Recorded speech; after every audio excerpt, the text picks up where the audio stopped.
know what, this is a plugin that I never knew I wanted, but as soon as I saw it, I knew I needed a copy.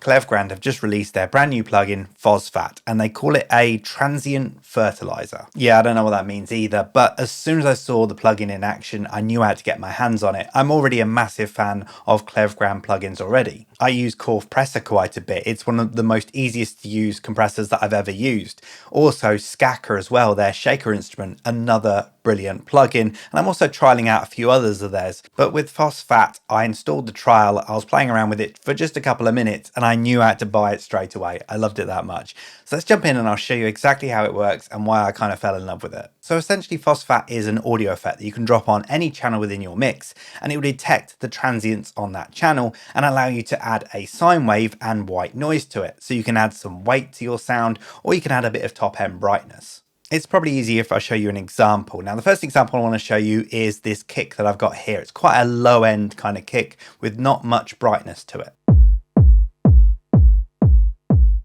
And what I'm going to do is I'm going to drop Fosfat onto it. It's a fairly simple interface to understand actually. On the left hand side here you have the detection zone. So this will be the incoming signal and all the transients that it's detecting in it.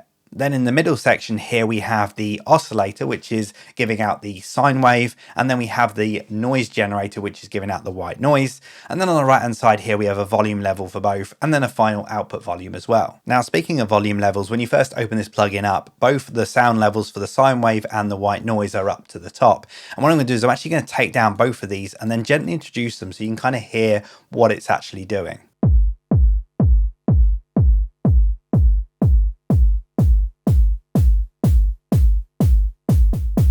So there you can actually hear that the white noise is being played at the same time as the kick. That's because in the detection zone here, it's actually detecting the kick and the transients in the kick. And every time it does that, it will trigger the white noise.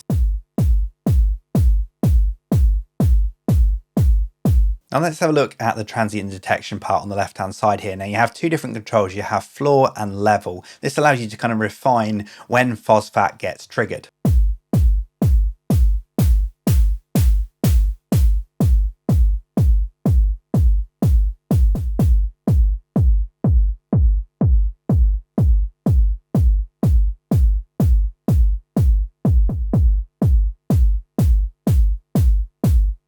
And then underneath that, you have the frequency that it gets triggered from. So you can choose the exact frequency or band that you want it to be triggered from.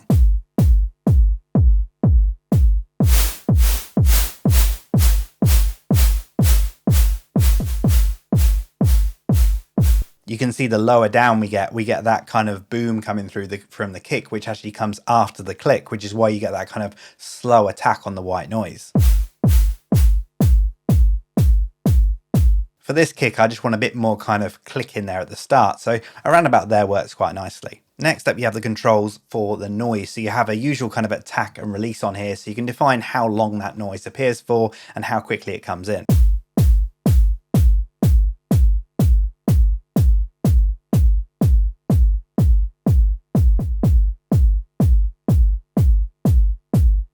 So you can have the attack all the way down if you want that kind of clickiness almost from it, or you can just increase the attack a little bit and just generally have a bit of high-end energy from that white noise being introduced.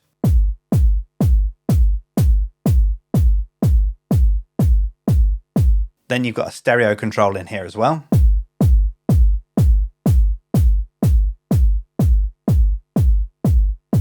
This is quite nice because you will probably want to keep your kick in mono, at least the bottom end of your kick in mono. But that white noise, if it's up quite high, then obviously that'd be quite nice being quite wide. It'll help in the mix. And then finally, we got a low cut and high cut within there.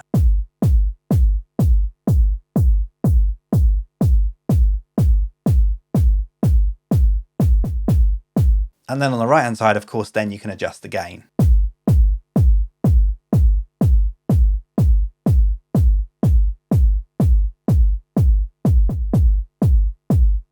So you can see there it's really kind of easy just to dial in a little bit of white noise just to kind of brighten up that kick. And this is how it sounds with and without it.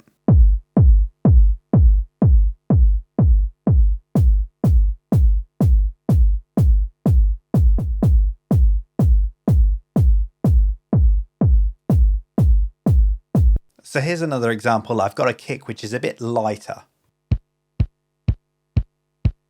It's a bit more of an acoustic kick, and what we can do is we can use Fosfat to give it a bit of weight. So this time I'm going to take away the white noise, and I'm actually going to just leave the oscillator in there, generating a sine wave that goes underneath it.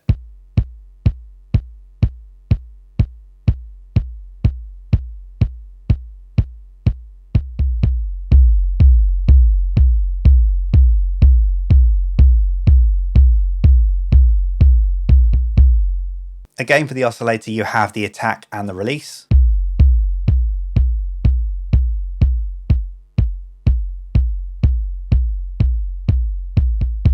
Additional to this, we then have two other dials within here. We have frequency and pitch drop, so we can adjust the frequency of that sine wave.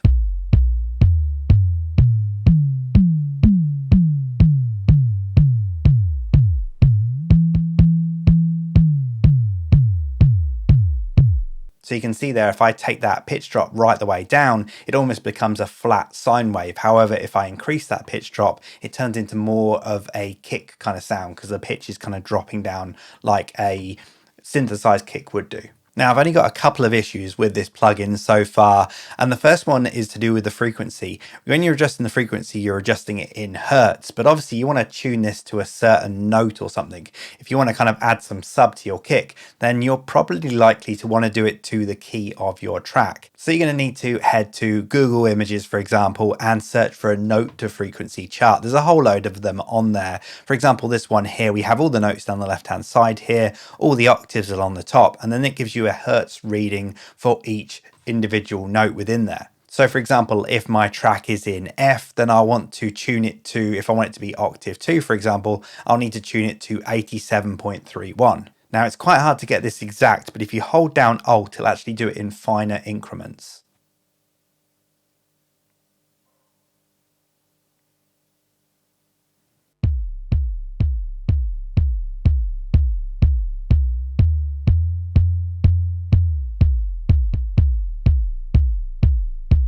You've also got a low cut in here as well, just to take some of that sub away if you want to.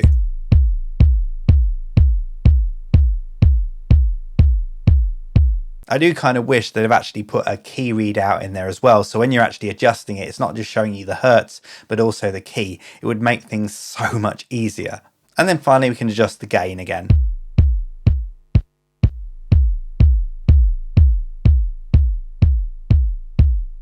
So again, with and without.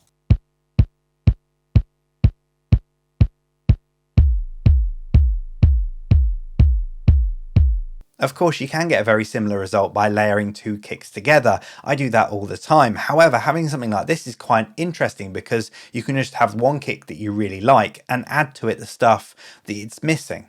Next up, I've got a simple percussion loop.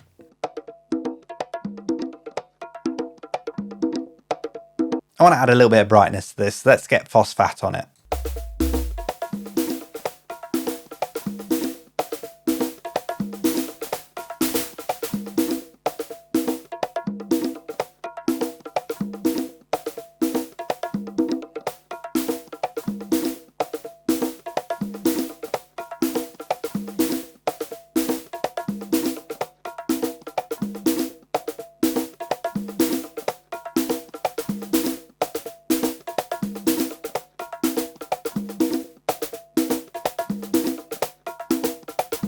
As you can hear there, it's actually reacting to the different velocities of the different hits within that percussion loop. And when it's taking that white noise, it's almost sounding like a shaker that's being played along with it.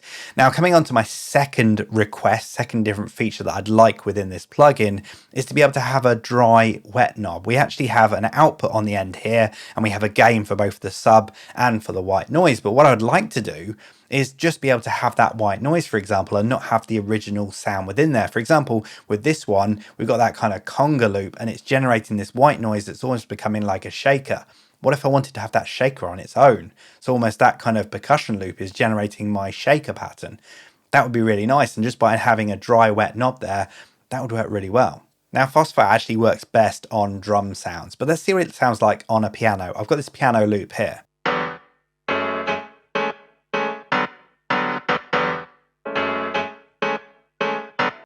So let's drop Phosphat on it.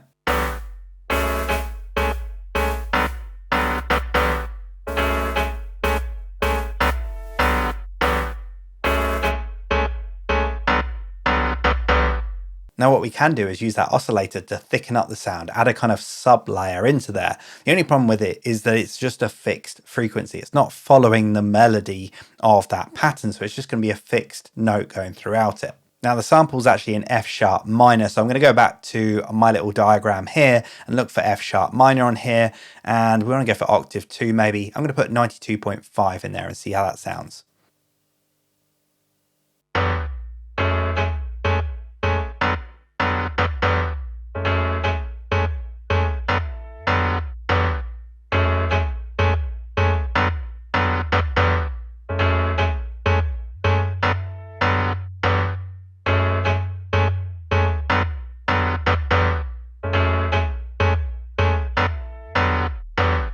You know what, that doesn't sound too bad. It actually sounds almost like an 808 kind of bass, especially with that pitch drop going on within there. The only problem is it's obviously not following the progression of that piano loop, so it's not kind of following the notes. It's just keeping that same frequency throughout. I suppose what you could do is automate that frequency dial if you wanted to, but you got to kind of ask yourself why you wouldn't just maybe then just have a synth playing that with a sine wave, alongside it. So, it's one thing that you can do. Whether you should do it is up to you. But of course, I am just playing around. Really, Fosfat is designed to work on percussive samples, and that's where it really shines. For example, if you do have a percussive loop, for example, that needs a bit of weight adding to it, you can use that sub oscillator to give it that kind of body. Or if you've got a kick that is quite subby and not much top end, then you can add that white noise on there, give it a bit of a click, and it will come through the mix a bit easier.